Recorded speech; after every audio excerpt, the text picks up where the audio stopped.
One of the biggest surprises for many people later in life is how expensive dental care can become.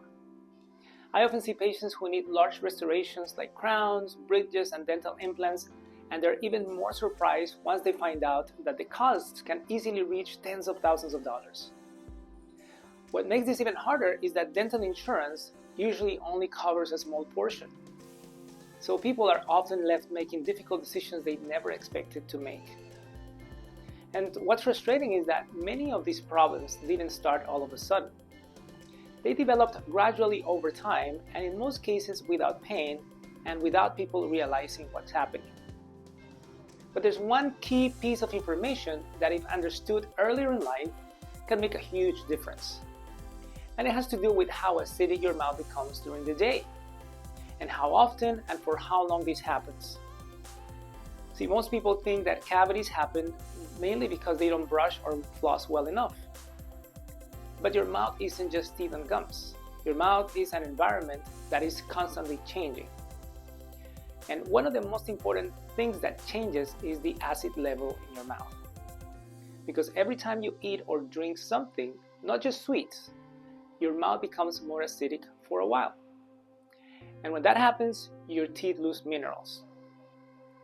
Now, the good news is that your saliva has minerals and it can help put those minerals back on the tooth structure. But that repair process takes time, usually between 30 to 60 minutes. And here's where your modern lifestyle gets in the way, because most of us don't just eat a meal and stop. We sip on coffee, we snack, we grab a drink here and there, and each small bite or sip makes the mouth acidic again and restarts the clock all over again. So the teeth never really get a full chance to recover. Now, an acidic mouth doesn't just affect the teeth. It also affects the bacteria, the organisms that live inside it. Harmful bacteria in particular like acid and do very well in an acidic environment.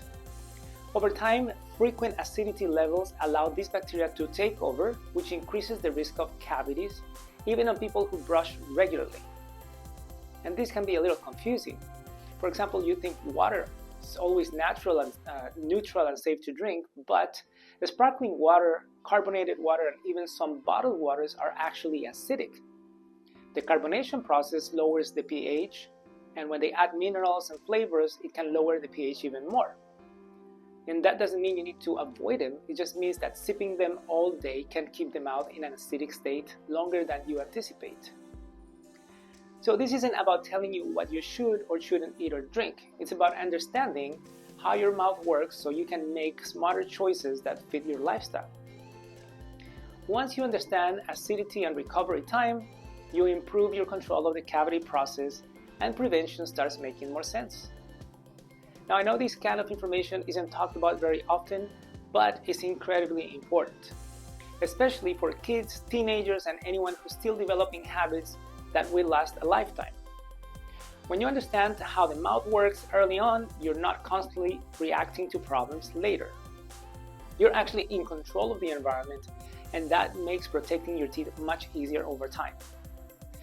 Thanks for taking a few minutes to learn about this, and if you find it helpful, feel free to share it with someone you care about, especially parents or kids who are still learning these habits.